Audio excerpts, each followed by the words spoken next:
Good morning. We are here in the University of South Wales to give a presentation to you this afternoon about the university. My name is Joanne. I'm responsible for North America, so the United States and Canada. And my name is Jo, and I'm responsible for South America and Central America. So we're going to start the session today by running through a presentation that we have about the university. And then after the presentation, you can ask us any questions that you may have about the university, about the application system, and we can run through those answers for you. So we're just going to start the presentation now.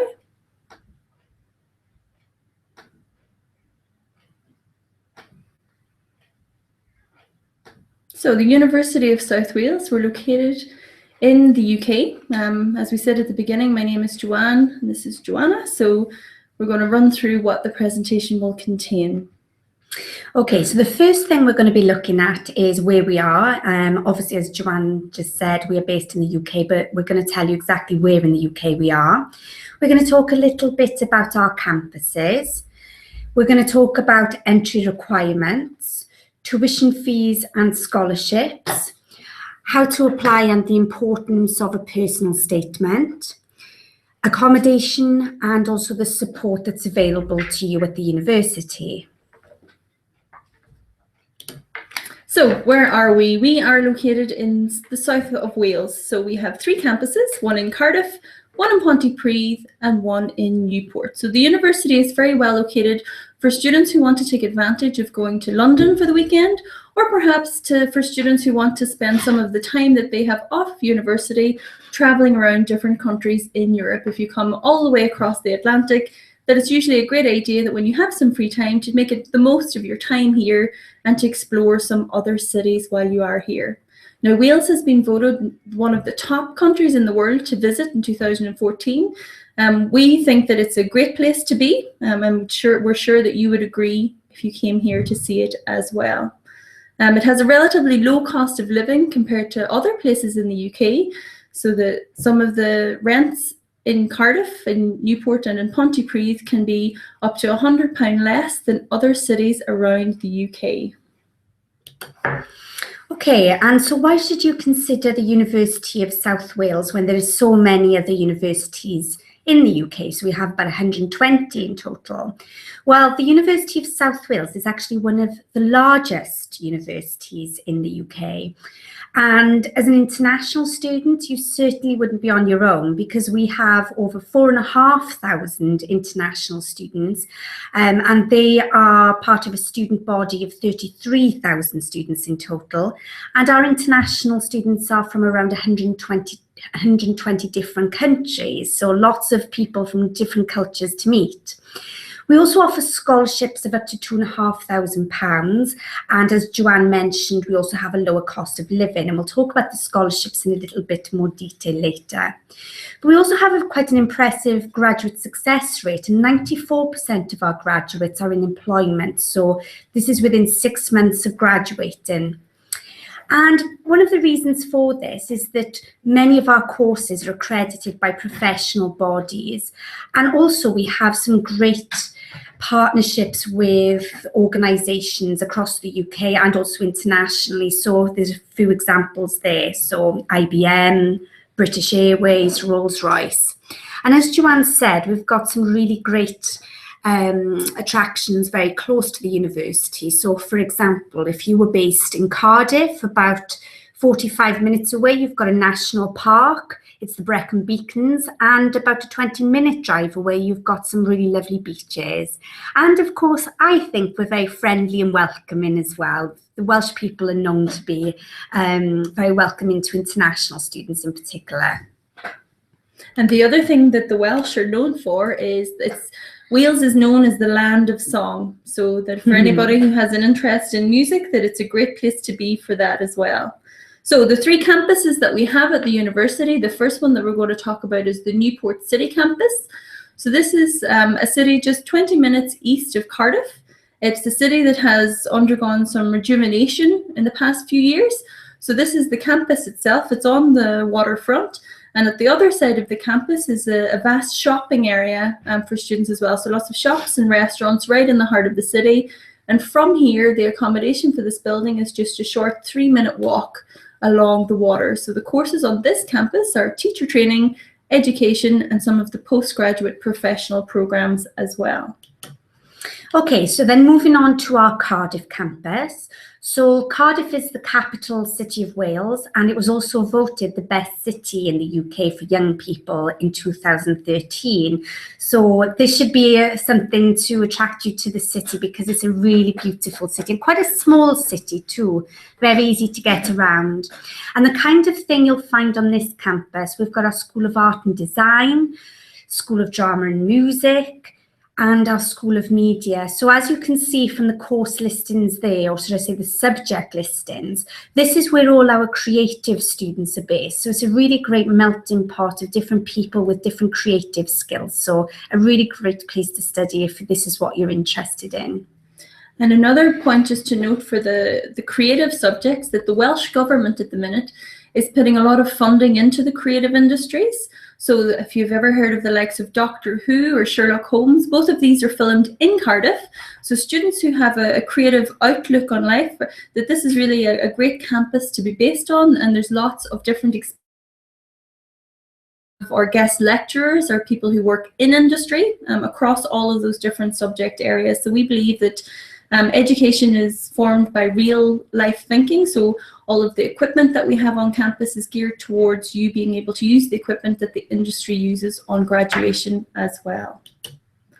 And then the third and final campus is our Pontypridd campus, which is located in Trifari. So this, as you can see, is a very beautiful campus. It's only 20 minutes outside of the city centre, but in those 20 minutes, you're actually in the Welsh valleys. So the campus is located on each side of the valley. So I'll go through those now in a second, but the campus itself, as you can see, is in the valleys with the train station just outside. Okay, so the kind of thing you'd be expecting to study on our Trifari site of the Pontypridd campus. We've got business, computing, psychology, English, history, and law. So it is a campus-based university, this one. So everything you need is on the campus. So you have your library, your sports centre, your students' union, your doctor's surgery. So on this particular campus, it's one of our busiest campuses. And then directly across the valley is the Glentoft campus. So from the main Trifari campus, which holds all of the accommodation, it would be a 10-minute walk across the valley to the other side, or you can use the free shuttle bus. And on this campus are all of the sciences, nursing, medical sciences, pharmaceutical sciences, and also sports. And just in relation to sports, we have a sports park as well. Now, the Glentoft campus, because it is located on a valley, it's quite difficult for us to have some playing fields on the side of a hill. So just a little bit down the valley, we have the sports park, which has 5 full-size soccer pitches, 2 full-size rugby pitches, and then all of the indoor equipment as well. So for students who are interested in things like sports coaching, that would be a great campus for those students as well. Okay, and probably one of the most important things, and I'm sure a burning question for everyone, is how much is this going to cost me if I come and study with you in 2016? And this is probably a good time to mention that we have 2 main intakes at the university. So our main intake is September 2016, and this is where you have your undergraduate programs, postgrad, every single course is available. But we also have a February intake, and this is where we have our most popular, mainly postgraduate courses available. But the tuition fees I'm about to talk to you about, they are the same regardless of whether you start in September 2016 or February 2017. So to give you an idea, I'm going to focus in on the MBA, the MA, which is the Masters of Arts or the Masters of Science, and they're just postgraduate programs, and also the bachelor degrees. So they might be known as the Bachelors of Arts or the Bachelors of Science, because they're the 3 most popular courses then. So when you apply to study with us, you would automatically apply for a scholarship for all of these courses. And you don't need to submit any separate application. So we'll automatically consider you when we assess your application and your eligibility for the course. So, for example, an MBA, so that's a 1-year course. The tuition fee for that course would be £12,900 for the year. Now, when we accept your application, we would consider you for a scholarship of £1,500 to cover you for that year. So instead of paying a full tuition fee of £12,900, you would actually pay £11,400. Similarly, for the master's programme, and this applies to all subject areas, the cost is £12,600. The scholarship is £2,000, so the tuition fee for 1 year would be £10,600. Now, if we accept you onto the course, then we would guarantee the scholarship. And the reason for this is that clearly we have many more applications for each of our courses than the number of applications we're able to accept. So it can be very competitive. Now, finally, for our bachelor degree courses, so these are undergraduate degrees, which are 3 years in duration. So the tuition fee is £11,900 each year of study. Now, generally, the scholarship for international students is £1,500 each year. So what that means is over the course of the 3 years, you would actually get a scholarship of £4,500, which is a substantial scholarship, especially if you were to compare our scholarship to other universities and what they're offering.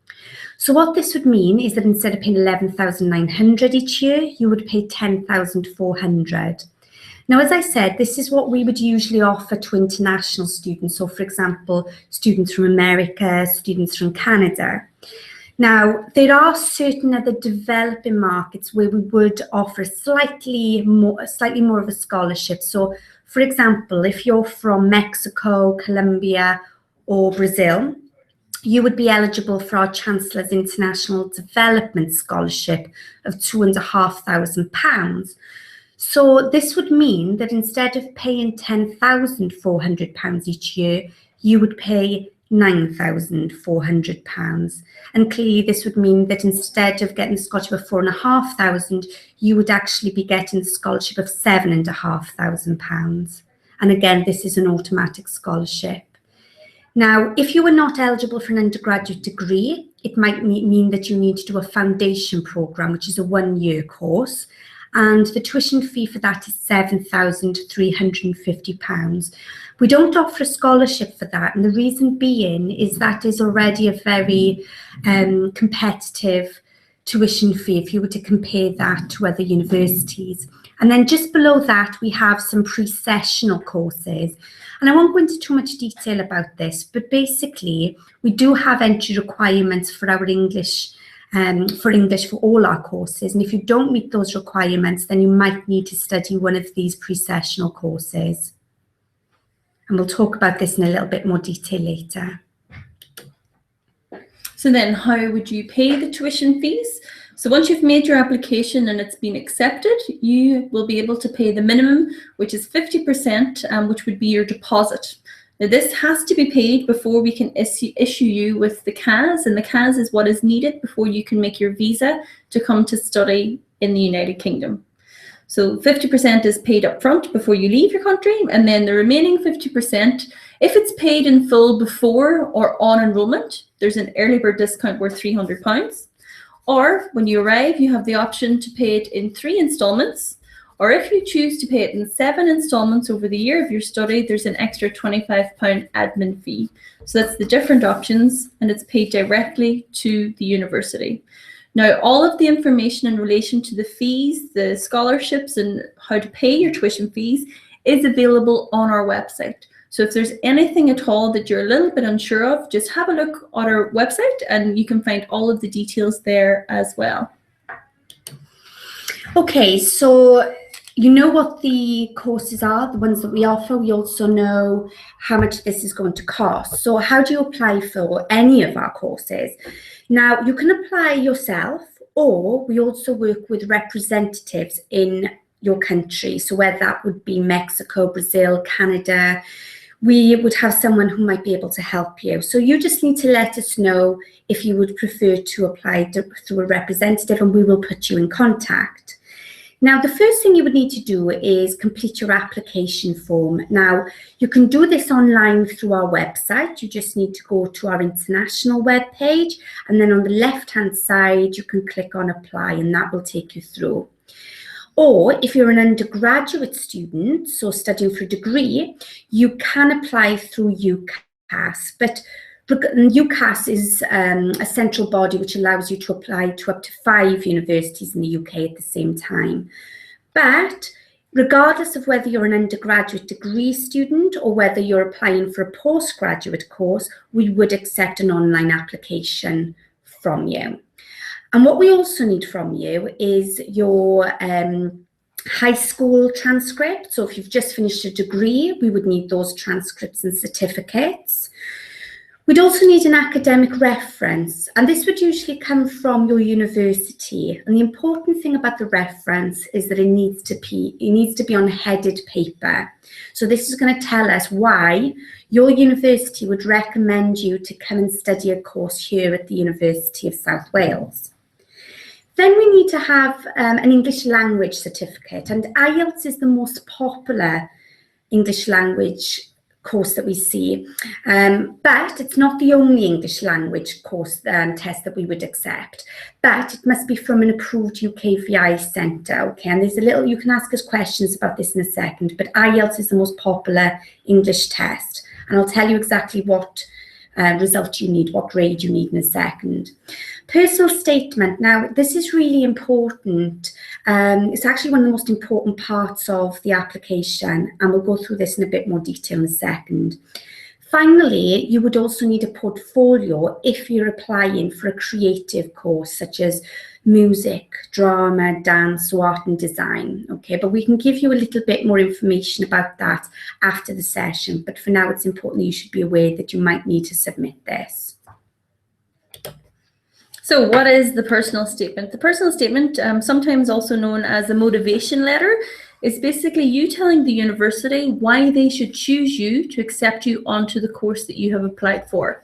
So it's your chance to really shine. It's your chance to tell the university what's different about you and why they should choose you for the course that you have applied for. So in the personal statement, when you're typing it out, one of the things that you have to be very careful of is that there are no grammatical or spelling errors. So your personal statement should really be word perfect. It should show that you're excited about your chosen course. As I say, be written clearly and correctly. It should discuss experiences that you have in that area. So if you're applying for a course, for example, one of the creative courses, if you're applying for one of the music programs, if you have examples of any work experience that you have in that area, then it's great to put that into your personal statement so that the academic tutors, when they're reading it, that they can see, oh yeah, that this student has both the academic background and the work experience to back it up, that they already have experienced it and they know that it's what they want to do. And then the other thing is that you should be able to reflect on the experiences that you have as well. So anything that you have completed in relation to your course, that you're able to say that you have been able to do it, and any experiences that you've learned from, things like being able to motivate other people as part of a team, all of those types of experiences, that it's great for the university to be able to see that you are a dedicated student who knows exactly what they would like to study and that they have the experience in that field as well. And outside of that, the other thing that you can talk about in your personal statement is any interests and achievements that you may have that are related to your course.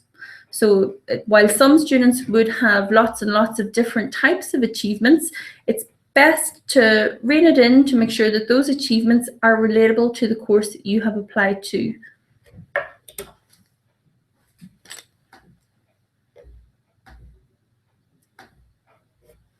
Okay, so before we go on to accommodation, I think now might be a good time to talk to you a little bit about entry requirements. So what do we need from you to be able to consider you for the course? So there are two things that we are looking for. The first is we need you to meet English entry requirements.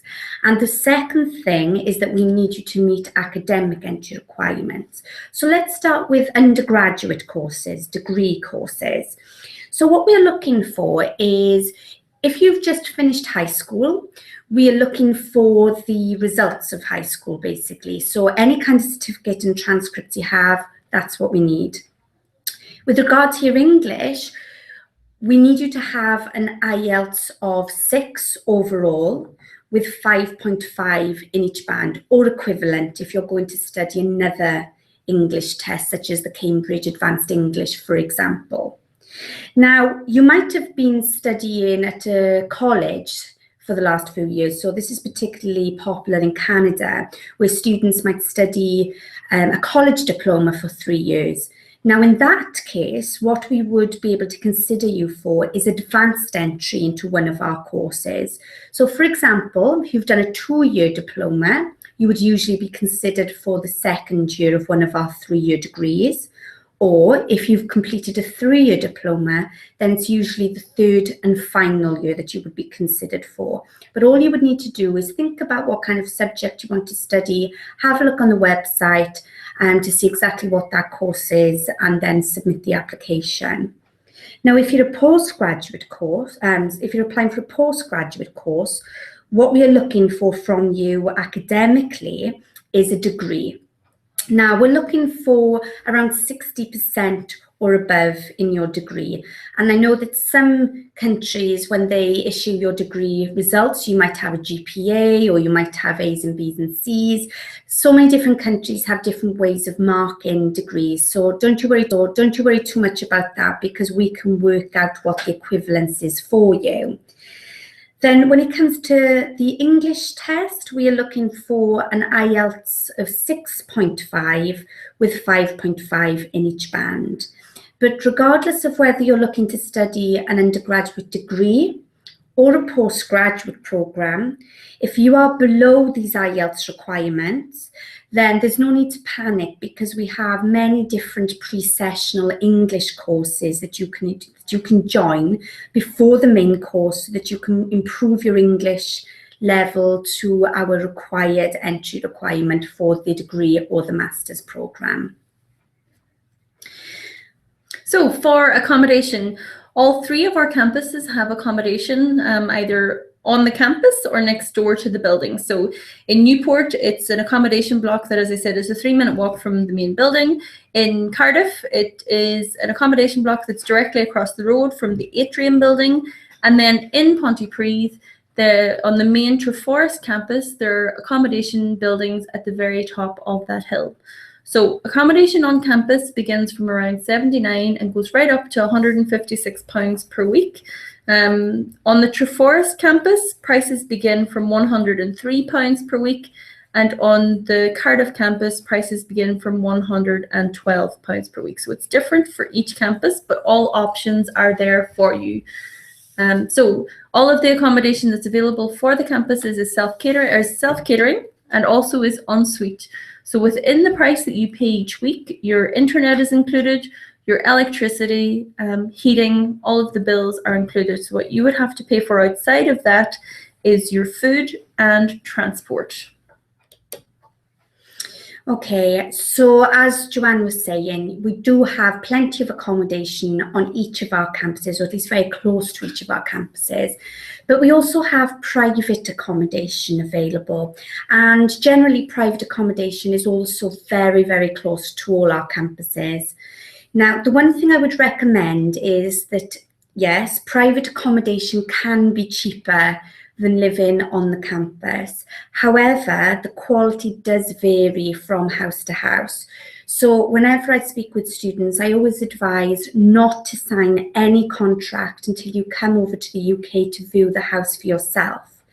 So what some of our students do is they would travel to Wales, they would book themselves into a hotel or a B&B, and we can give you some advice about the closest accommodation, temporary accommodation, and then spend a few days just viewing accommodation, private accommodation. Of course, if you are thinking about living on the campus, this isn't an issue, because all the accommodation, you're guaranteed to have good quality accommodation. So there's no problem to sign a contract then. So plenty of support. In the United Kingdom, what you'll find is that all universities offer a great deal of support for students. So here at the University of South Wales, students are at the heart of everything that we do. So we have things like counselling and advice for students who perhaps are homesick, or for students who have problems, who miss family and friends, that you have the possibility to go and just talk it through with somebody in confidence. We also have help and advice from student money. So for any students that need help with budgeting, that type of thing, that they're there to help with that. We have a health centre on the Trifari Campus, and for Newport and Cardiff and Trifari, there are doctor's surgeries located close by. So students have easy access to health centres should anything go wrong during your stay. And then we also have quite a large student union on campus. So they represent and support students in everything that they do. And for the Students' Union, this is where all of the different sports clubs and also the social societies are based. So if you have an interest in hockey, in rugby, in any type of sport at all, that what you'll find is that most sports are offered here on campus. So when you do enroll there during your first week, there will be a freshers fair, and during that fair you'll have the opportunity to sign up for any sports class that you really want to take part in, be it either at competitive level or at amateur level. So for example, the #1 sport in Wales is rugby. Welsh people love rugby. So if you perhaps have never played it before and would like to try it, you would be able to sign up for the amateur rugby team. So that's something that's quite interesting for students. And then for social clubs and societies, there's all manner of different things. And a lot of times it's just for students to meet other students outside of their classes. So one of the examples is that we have a tea drinking society. So as you know, British people love to drink tea. So international students usually find it a quite fun thing to do, to try different types of tea. But really it's about the social aspect, about meeting different people in a safe environment. We also have different spiritual well-being, so the chaplaincy and prayer rooms, and then support for any types of disabilities. And then one of the things that is really focused on international student advice team. So these are the guys that will help you to settle into your new life in the UK, and they also offer a fantastic program called the International Arrival Week. Yes, so as Joanne was saying, this is a really great programme, and it starts about a week before enrolment, and it's such a good opportunity for you to get involved with the different programmes and activities that they've organised. And this can include things like getting to know the local area of Pontypridd and also Cardiff, and also further out as well. So I know that sometimes they organise visits to London, sometimes after International Welcome Week. It doesn't just stop there. They are constantly organising trips and activities through the year.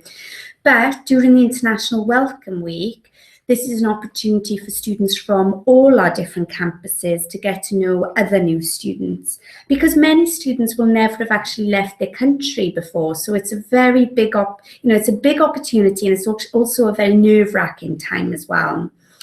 But we have around 500 students a year taking part, so it really is something we recommend for you, especially because most of the activities are free. So why not make the most of it?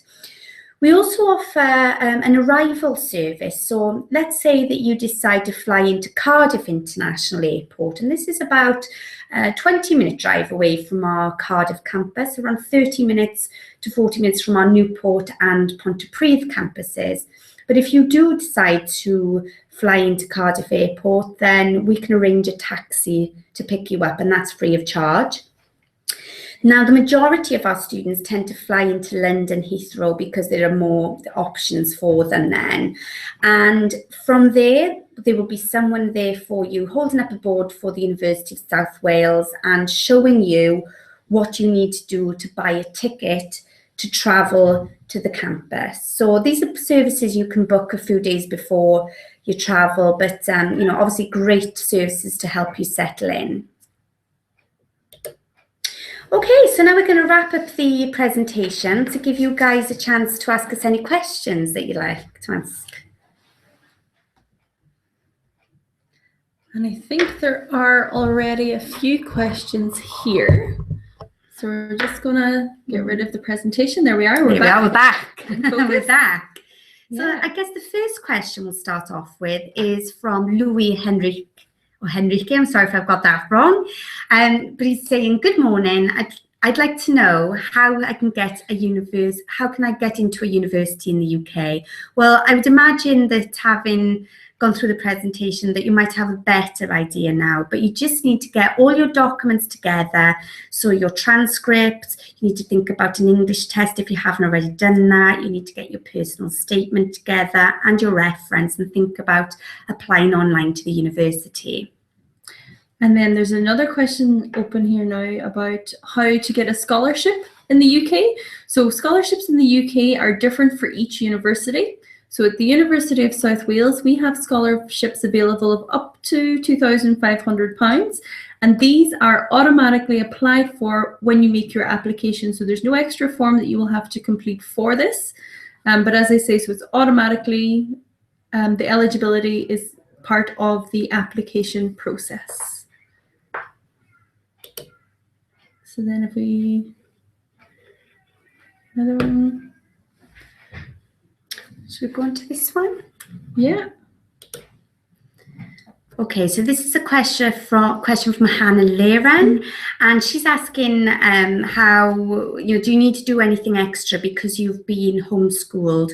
The best advice I can give you is to submit your application, because if your homeschooling was equivalent to completing high school, then we would consider you in the same way as any other applicant. So best thing to do is send them in to us and we'll have a look in a bit more detail for you.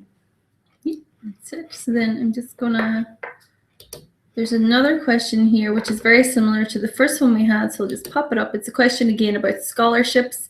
So the scholarships that are available are up to the value of £2,500, so they would reduce the cost of the tuition each year of the programme, and these are applied for automatically when you submit the application form to the university.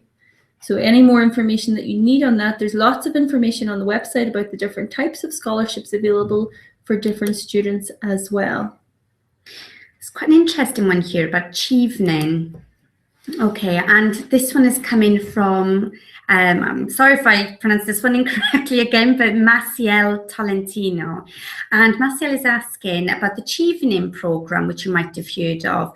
Well, the Chiefin program is basically a scholarship program which is offered by the Foreign and Commonwealth Office in the UK. And this is available to support some of the best international students who are looking to study a postgraduate program in the UK. Now, we offer two different types of Chiefin scholarships, and this one is the General Chiefin Scholarship and the University of South Wales and Chiefin Partnership Scholarship. Now, for September 2016, these scholarship opportunities have now closed, but if you want to start thinking about this for 2017, the applications usually start to open in October in the previous year, so October 2016, ready for 2017. Now, if you are in the Chiefin program, if you are eligible, it means that all your tuition fees and living costs are actually paid for by Chiefin. So it's a really, really great opportunity. And Chiefin have actually tripled the number of Chiefin scholarships that they are offering this year. So it's actually gone up to 1,800. So it's well worth applying for these scholarships. Clearly, there are entry requirements. So you do need to have a look at the Chiefin website, also on our Fees and Scholarships website as well for entry requirements. But if you are eligible for the Chiefin program, you would not need to pay a deposit to come and study with us.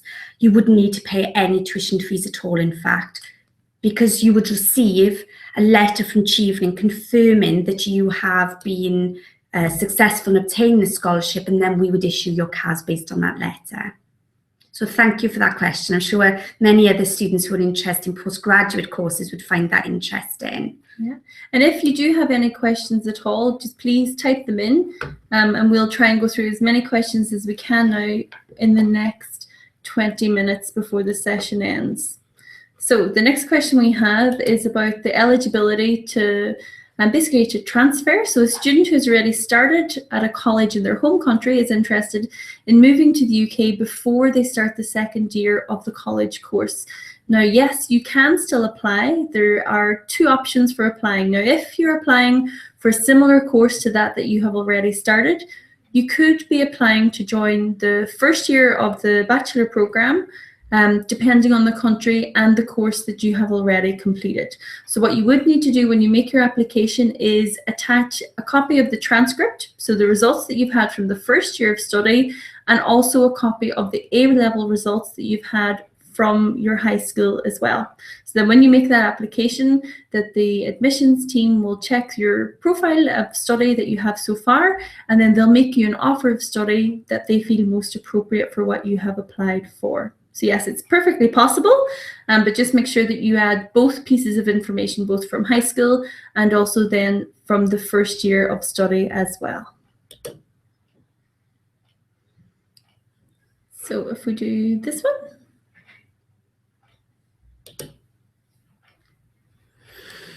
Okay, this is an interesting one from Sophia, who's asking about the IB Diploma Course. So I'm sure this is something quite popular in your country. And she's taking English at a higher level and is asking, do I still need to take an English exam like IELTS? Now, for the IB, if you do very well in your higher level English, then we would consider that then instead of an IELTS, okay? And we would look at a certain grade that we'd be looking at as a minimum then. 5.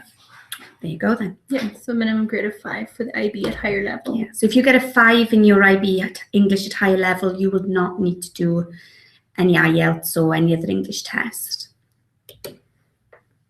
And then, as I say, so any questions that you have, please feel free to send them to us. So a question now about accommodation. So somebody who plans to live in the private sector accommodation because they will be traveling with somebody else. So the best way of finding a place is, like Joe mentioned earlier, that for accommodation, there is a lot of opportunities to live off of the campus. For most of these, it's advisable that you come to the country early so that you can have a look around and that you can choose accommodation that is suitable to your needs. So like most things in life, you'll get what you pay for. So if you pay a very small amount of money, you can expect to find a very small room. Usually as well, students find that sometimes the photos of the accommodation that they view on websites is not quite true to what they find when they arrive, especially for student accommodation. So the best thing to do is if you arrive a little bit early, even if it's just during the International Welcome Week, that you can arrive, book into temporary accommodation for that week, meet with local landlords, go and see a few different houses or flats, depending on which is your preference, and then you can sign that agreement while you're here. So there is a lot. Cardiff has 3 universities in total. So with that, there's a lot of student accommodation that is available each and every September, and then also in February as well. So there's accommodation available all the year through. So really it's just a case of perhaps you can do a little bit of research before you come here. So have a little look online to see what types of opportunities that are there, and then arrange to meet with those landlords when you arrive. So just again, to reiterate, so don't sign any contracts for private accommodation until you can verify that the accommodation is what they say it is. And in most cases it is perfect accommodation, but just sometimes students can get a little bit of a shock when they arrive as well. But there's plenty of it. Okay, so this next question is from Marina, who's based in Brazil. And she's interested in studying interior design at the university and is wondering how does she apply for a scholarship. Now, when you apply to study at the university, you automatically apply for your scholarship. So you wouldn't need to submit a separate application. I know that many of the universities do expect you to do that, but with us you wouldn't need to. So the scholarship you would be applying for is £2,500 each year of a 3-year degree. So that's £7,500 in total. So when you apply, if we accept your application and we offer you a place on the course, your scholarship would actually be mentioned on your offer letter, and it would show the amount that you actually need to pay. I'll also mention, Maria, is that because this is a creative course, we would need some sort of portfolio from you. So we would need to see any examples of any interior design you've done, even if it's just something amateur that you've just been doing in your spare time. We'd need you to put a little portfolio together, and you can contact myself after this session, and we'll make sure that we put our email addresses online for you, so that you can contact us to ask us for a bit more information. And then a question just going back to the IB, the International Baccalaureate. So so Sophia has seen online that she may need several grades for different courses depending on the subject that she has decided to do. So with all applications to the university, we treat each application on an individual basis. So very much it's a case of looking at the subjects that you have studied for the IB or for any high school level diploma and matching it to the course that you have applied for. So trying to make sure that the grades that you have achieved are the ones that are needed for the course that you would like to do. Now, in the case that perhaps the grades achieved were a little bit lower than what is needed, then yes, there is a possibility that you could be offered a foundation year course as an add-on to the full degree. So again, it depends completely on the type of course that it is and also on the specific subjects that you have done as part of the International Baccalaureate. But I know that on the website at the minute for all of the courses, the results from the International Baccalaureate have been updated. So it will tell you the minimum scores that you need in any specific subject and also overall. And again, with that, so if a student has extra work experience that perhaps can pull up the other side of those grades, that can be taken into consideration as well. Okay, there's a question here which I think is quite interesting, asking how far Cardiff is from Trifari, which is not Pontypridd campus. And the reality is that it's very, very close. It takes about 20 to 25 minutes on the train, and there's a train station just outside our Trifari site, which makes it quite easy for you. Now, some students do prefer to live in Cardiff and then commute to our Pontypridd campus, whether that be the Trifari site or the Glyntaf site, because it's very easy to get to both those sites from the train station in Trifari. What, of course, you would need to bear in mind is the additional cost of doing that. So you've got the cost of the train commute. Okay, so you've got the cost of that extra ticket there. But of course, there are special train tickets you can buy, so season tickets on a monthly or an annual basis. But also, the cost to live in Cardiff will be a little bit more expensive than living in Pontypridd, even though it is a lot lower than living in other cities in the UK. So just something to bear in mind. Yeah, but like Joe says, a lot of students prefer to live in the city and travel to class. So it just depends on your personal preference and sometimes where you've come from as well, what you're used to. So another question then about scholarships, but also portfolios. So the programs that need more portfolios, that any of the programs that you're interested in, when you look on the website, it will tell you if it needs portfolio. But in general, it is courses in the creative industries. So things like fashion, photography, music, drama, all of those creative type courses are usually the courses that, alongside academic study, professors want to see your creative talent. So it's not a case that they're looking for the creative talent to be perfected, but they're looking for that raw talent that they can then work with over the case of a year if it's a master's program, or over those 3 years if it's a bachelor's program. So they're looking for things like inspiration, products, finished designs, all of that type of thing as part of the portfolio. So when you make an application to the university, if you already have a portfolio, you can include a link to that within your personal statement. But if you don't have a portfolio already, that's okay. The university will just give you a deadline by which you can send that portfolio in, along with some guidelines about what they would like to see within it. And then about the scholarships, the university, you would only be eligible for one scholarship at a time for those tuition fees. So whether it's a scholarship that you get from outside of the university, perhaps a scholarship that's offered from your home country, that would be a different thing completely. Okay. So we have another question about Chiefin. I've obviously started something with that question, but Marcel's saying that you didn't get a chance to hear what the Chiefin programme is all about.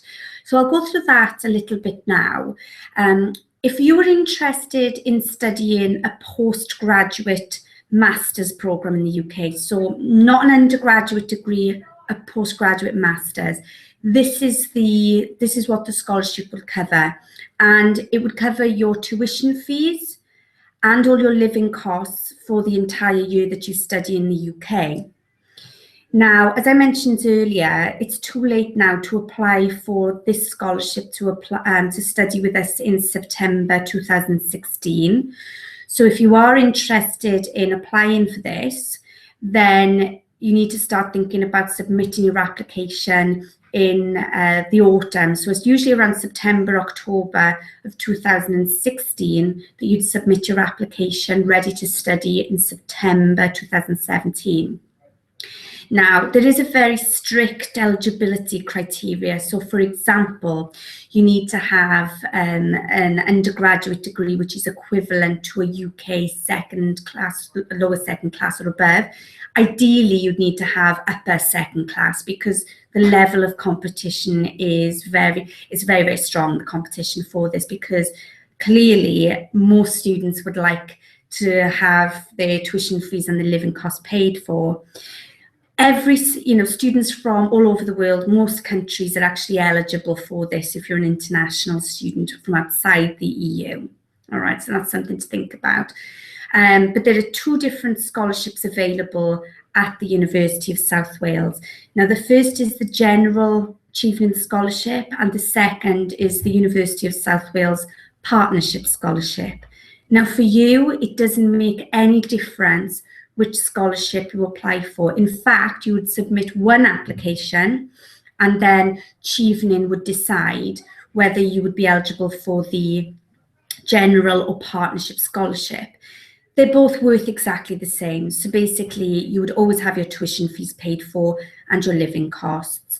But it just means that because we are offering a partnership scholarship, that you have more of an opportunity to apply for this scholarship at the University of South Wales. So instead of, so let's say, for example, that you apply for the scholarship and then the quota for the number of general scholarships has been secured, so there are no more places for the general scholarship, then we move on to the partnership scholarship, and we have 2 partnership scholarships usually each year. So it gives an extra opportunity for another 2 students each year to come and join us under Chiefin Scholarship. Yeah, a really good opportunity. And if you'd like any more information about Chiefin at the University of South Wales, regardless of your nationality, please email me, because I'm the main contact for Chiefin at the university, so I can help you with any questions you have. And then a question from Sophia about the percentage of international students that we have at the university. So about 15% of our student population come from outside of the UK. So that's from the EU and internationally. Internationally, it's about 3,800 students. So from countries all around the world. The most popular subject areas for international students would be in the areas of business, engineering, but also we have students from countries that enter all of our courses. That I don't think there's any program on campus that doesn't have a mix of international students within it. So we welcome students from all around the world onto very many different types of courses. And again, we have the support on campus with the International Immigration Student Advice Team. So any problems that you may have with visa issues while you're here, and also things like the cultural activities, that all of those things are part of what the university offers to make life on campus as enjoyable as possible for students while they are here. And as Joanne mentioned, we have students from all over the world, so particularly from the Americas, so Canada, Brazil, Mexico, we also have Chinese students, African students, so Nigerians, Ghanaians, Middle Eastern students. So it really is a melting pot of different nationalities and cultures, so a really exciting place to be. Yeah, and what we found in the past is some students, when they graduate, they decide to take a year off to go and city hop. So they go the whole way around the world visiting friends that they've made while they've studied at university and just making the most of the opportunity that it's given them. So it really is a great opportunity to meet people from all around the world. And also a good opportunity to travel, I guess, because of the location of the UK. We're very lucky because we're so close to Europe. So, you know, I know that a lot of our international students really take the opportunity to go to Spain for the weekend, go to Italy, you know, go anywhere in Europe, because also it's very, very cheap to get there. Whether you know, fly in, you've got so many low-cost airlines, it's well worth exploring while you're here. Yeah, make the most of it both in class and outside. Yeah. Yeah. So the deposit. So the deadline for the tuition deposit for the BA program, so do you know the... Yeah, so this would be mentioned on your offer letter, and usually it's about, we ask you to come back to us to confirm within 14 working days whether you would like to accept your offer or not. Now, there may also be a deadline on there for your deposit, but we wouldn't really say, right, within 10 to 14 working days, you need to pay your deposit. So let's say you apply to us in January. It wouldn't be as urgent if you were looking for a place in our September intake. What's really important is that you don't leave your deposit too long, because if you imagine that our courses start in September, in many countries, it can take anything from 2 weeks to a month to get a visa. So if you wait until August to pay your visa, the chances are you're going to be too late for the intake. So to give you a general idea of when students tend to pay, some students, if they know they want to come and study at the University of South Wales, I've got students who have just paid their deposit and they're looking to study with us in September next year, which might seem like it's a long way away, but if they know they want to study with us, they're very prepared and they're ready to apply for their visa pretty much. And it just takes a lot of stress because, of course, the closer you get to the intake, the more students are applying for their visa. So it takes even longer to get your visa. But generally speaking, June is probably the latest I would leave it to pay your deposit, to give you enough time for the deposit to be received by us. Yeah, and then there's just another question in relation to tuition about the early bird deadline for the tuition discount. So the early bird deadline is basically for students who pay the final installment of their tuition before or on enrollment day. So you've paid the 50% before you get your visa, and then anytime from then up until you enroll, if you pay the other 50% and settle all of the tuition fees, then you'll have that discount as well. Yeah.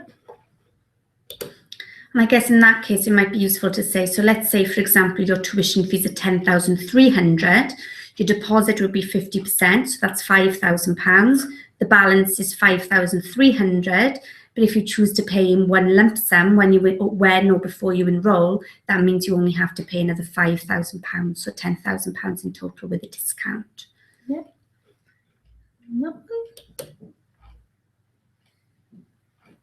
Oh, this is an interesting one. So this one is asking, so your mother, this is from Hannah, and Hannah was actually homeschooled, and your mother was your teacher, and you're asking, would your mother be able to write you an academic reference? So I can see that's a very, very good question, actually. Now, what I would suggest there, I mean, there's a conflict of interest there, obviously, because of course your mother wants you to gain entry into a university, but this makes things a little bit difficult. What I would suggest there is, Hannah, you might have some work experience, and if that's the case, then what I would suggest is that you go to your employer and ask them to write you a reference letter on headed paper. Now, if you don't have any work experience, maybe, I'm assuming you might not actually, because I'm assuming you've just come out of your homeschooling for high school, then maybe you could ask somebody professional within your community to write a reference for you. So maybe a doctor, a lawyer, something like that, someone high standing in the community who knows you relatively well. And what I would suggest you do is to make it very clear in your application, whether that be in your personal statement, that you were homeschooled, and hence why your reference may not be from high school. And then another question, so one of the last questions we'll be able to take today is, if I have an EU passport, do I need a visa? There's a simple answer to that, which is no. So if you hold an EU passport, you'll have free entry into the UK as any EU national would. But if you have lived outside of the EU for the 3 years before you join us for study, then you would be eligible for international fees. So that's just the only difference that I would highlight there. But if you hold an EU passport, then no, you just make sure that you include a copy of that passport when you make your application, so that it's clear from the start that you do hold an EU passport. And then you'll be exempt from that extra visa application process, which will make things that little bit easier for you as well.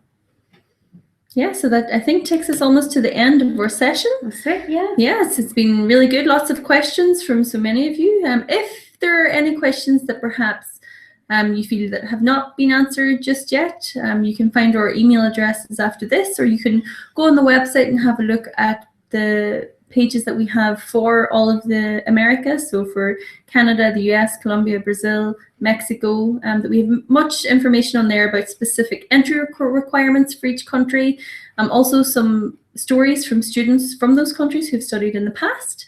And then you can find more information there if you need to contact us as well. And then we have one last question. Yeah, this is quite an interesting question from Elizabeth, who's planning on travelling on an ancestry visa instead of a student visa. Elizabeth, I would suggest that you email us directly about that one, because that's something we would need to discuss with our visas and immigration team, because they're our visa experts, really, so we can check on that for you. But yeah, we can check that. That's not a problem. Just let us know. But it's been really great chatting today, and I hope you found this very useful. Yeah.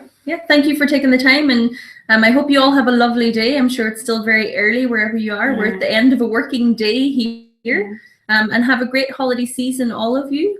Wherever you decide to spend your holidays, have a lovely time. And we look forward to hopefully receiving your applications in the new year. Bye. Bye.